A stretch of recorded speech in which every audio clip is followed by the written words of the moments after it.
Antes de que un ejército de 135.000 hombres fuera derrotado por apenas 300 personas, hubo un día en que el supuesto líder de esa misión estaba escondido, temblando, convencido de que Dios se había olvidado de él. Ese hombre no era un guerrero, era alguien que dudaba, que reclamaba, que exigía pruebas para creer, y sin embargo, Dios lo eligió a él, porque a veces las mayores leyendas no nacen del valor, sino del miedo que alguien decide enfrentar. Israel vivía bajo el dominio de los madianitas, un imperio nómada que saqueaba cosechas, robaba ganado y destruía aldeas sin misericordia. Cada vez que el pueblo sembraba, los enemigos esperaban a que la tierra diera fruto y lo tomaban todo. Era un ciclo de humillación que había convertido a una nación entera en esclavos del miedo. Los israelitas no construían ciudades ni levantaban murallas, se escondían en cavernas y montes, como animales que huyen del peligro. Hablar de libertad parecía un chiste cruel. Hablar de Dios, un recuerdo lejano. Entre ellos vivía Gedeón, un joven sin entrenamiento militar, sin reputación y sin esperanza. Lo encontramos escondido, trillando trigo en un lagar, un lugar subterráneo, para que los madianitas no lo vieran. No trabajaba en secreto por astucia, sino por terror. Gedeón no planeaba revoluciones, no soñaba con guerras, no esperaba milagros. Solo quería sobrevivir un día más sin ser descubierto. Su historia no comienza con valentía, sino con un hombre que se consideraba demasiado pequeño para importar. Pero mientras se escondía, alguien lo observaba. Un mensajero del cielo había llegado a buscarlo, y el llamado que recibiría sería tan absurdo que desafiaría todo lo que él creía sobre Dios y sobre sí mismo. El mensajero celestial apareció de la forma menos dramática posible, sentado bajo un árbol, observando a Gedeón trabajar en secreto. No llegó con espada desenvainada ni con fuego del cielo, pero sus palabras fueron una detonación en medio del miedo. El Señor está contigo, guerrero valiente. Gedeón levantó la mirada, no con orgullo, sino con incredulidad. ¿Guerrero? ¿Valiente? ¿Él? Su respuesta no fue reverente, fue honesta, amarga. Si el Señor está con nosotros, ¿por qué nos ha ocurrido todo esto? ¿Dónde están sus maravillas? No hablaba como héroe frustrado, sino como hombre cansado de esperar milagros que nunca veía. Dios no lo reprendió por cuestionar.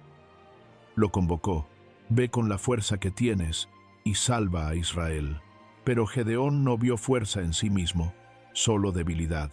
¿Cómo salvaré yo a Israel? Mi familia es la más pobre y yo soy el más pequeño. El mensajero no lo convenció con discursos, sino con una promesa imposible: yo estaré contigo. No le dijo que se volvería fuerte, le dijo que no estaría solo. Pero antes de liberar a una nación, Gedeón tendría que enfrentar a su propio pueblo y derribar algo que llevaba años dominando sus corazones. Antes de levantar un ejército, Gedeón recibió una misión que no tenía gloria, pero sí peligro: derribar el altar de Baal que su propio padre había levantado. Israel no solo estaba oprimido por Madián, estaba esclavizado espiritualmente por una adoración que lo había alejado del Dios que podía salvarlo. La batalla no comenzaría contra enemigos externos, sino contra aquello que gobernaba en casa. Gedeón obedeció, pero lo hizo de noche. No por estrategia, sino por miedo. Juntó a 10 hombres, destruyó el altar, cortó el poste dedicado a Asera y levantó en su lugar un altar al Señor. Fue un acto silencioso, pero revolucionario. Cuando el pueblo despertó y vio el altar destruido, estalló la furia. Exigieron que Gedeón muriera. La violencia no vino de los madianitas, sino de su propia comunidad, incapaz de imaginar liberación sin los dioses que los habían esclavizado.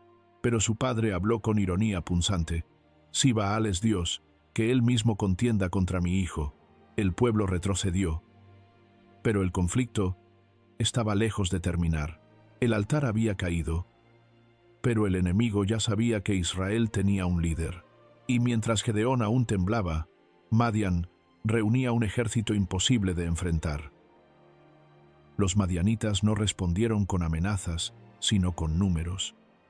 Se unieron con los amalecitas y otros pueblos del oriente, y cruzaron el valle como un enjambre, cubriendo la tierra hasta donde alcanzaba la vista. No eran soldados disciplinados, eran saqueadores salvajes, pero su cantidad los hacía invencibles.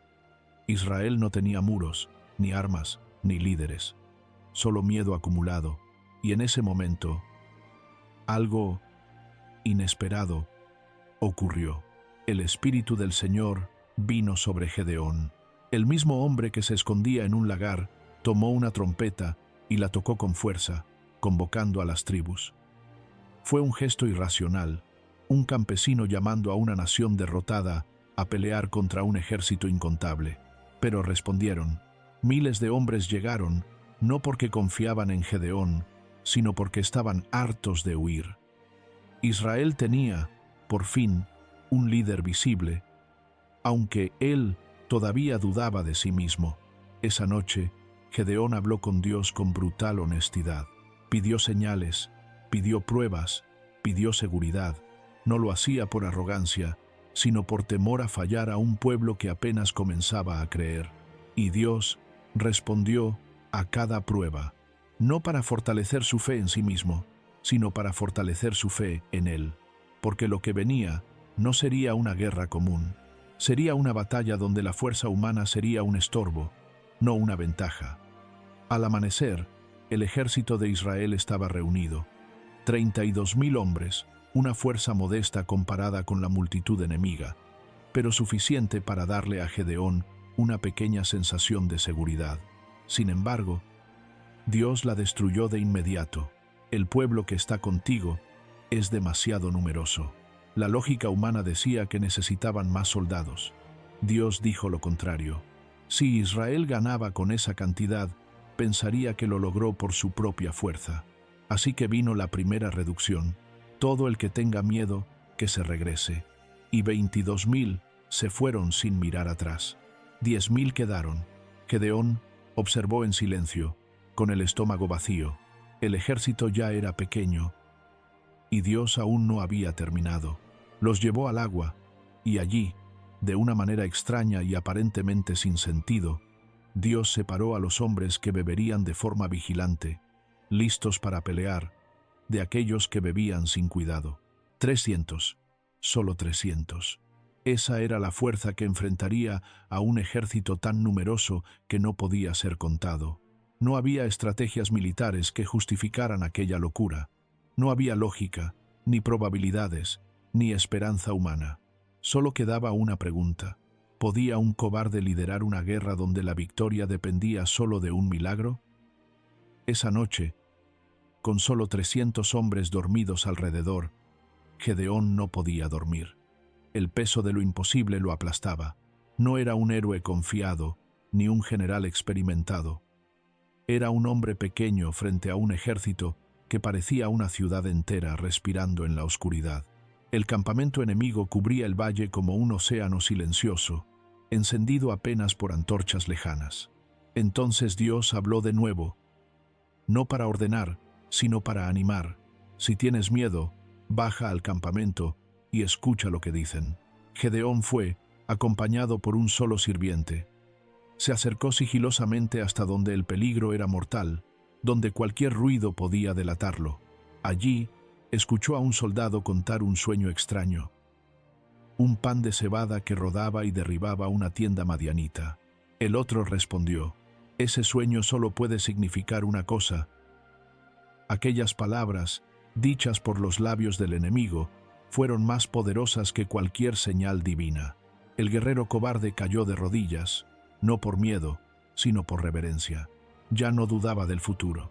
Ahora tenía que convencer a 300 hombres de hacer lo que nadie creería posible, porque el ataque estaba a punto de comenzar. Gedeón regresó al campamento con una claridad que nunca había sentido. No tenía un ejército grande, ni armas superiores, ni un plan sofisticado. Tenía una instrucción: atacar de una manera tan absurda que solo podía funcionar si Dios intervenía. Repartió a sus hombres en 3 grupos y les dio 3 objetos: una trompeta, una vasija y una antorcha oculta dentro de ella. No espadas, no lanzas, solo instrumentos de ruido y luz. En la oscuridad, rodeando silenciosamente el campamento enemigo, los 300 esperaron la señal. El valle dormía, confiado en su número. Entonces, Gedeón levantó la trompeta y el sonido estalló en la noche como un trueno. Las vasijas fueron quebradas y las antorchas brillaron de golpe, iluminando las colinas como si un ejército inmenso hubiera aparecido de la nada. Todos gritaron: por el Señor y por Gedeón. El caos fue inmediato. Los madianitas despertaron en pánico, confundidos por el ruido y la luz, creyendo que estaban rodeados por una fuerza innumerable. Sin saber quién era enemigo, comenzaron a matarse entre ellos. El temor que antes esclavizaba a Israel ahora era arma contra sus opresores. Pero la victoria aún no estaba completa. La huida comenzaba, y la persecución decidiría el destino de la nación. La confusión en el campamento enemigo se convirtió en desbandada. Los madianitas huyeron desesperados hacia el río Jordán, dejando atrás armas, provisiones y cadáveres de los suyos. Lo que había comenzado como terror nocturno terminó en una derrota humillante para un ejército que se creía invencible. Gedeón, con sus 300 hombres, no se detuvo. Persiguió a los enemigos agotados, capturó a sus reyes, Seba y Salmuna, y terminó lo que había comenzado en la oscuridad. El hombre que se escondía en un lagar ahora estaba frente a los líderes que dominaron Israel, pronunciando juicio sin temblar. Cuando la guerra terminó, el pueblo quiso coronarlo. Sé nuestro rey, tú y tus hijos. Pero Gedeón rechazó el trono. El Señor reinará sobre ustedes. Esa respuesta definió su legado. No fue recordado como un conquistador que buscó poder, sino como un hombre que aceptó debilidad para ser instrumento de algo mayor. Irónicamente, la Biblia nunca lo llama valiente después de la victoria. Lo llamó así cuando todavía tenía miedo, porque el valor no es ausencia de temor, sino avanzar cuando el miedo exige retroceder. Y por eso, un cobarde se convirtió en leyenda.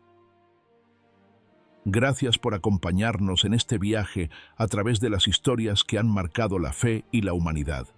Si esta narración te inspiró, no olvides suscribirte y activar la campanita para seguir explorando juntos las historias más profundas y poderosas de la Biblia. Que la luz y la verdad te acompañen siempre. Hasta el próximo capítulo.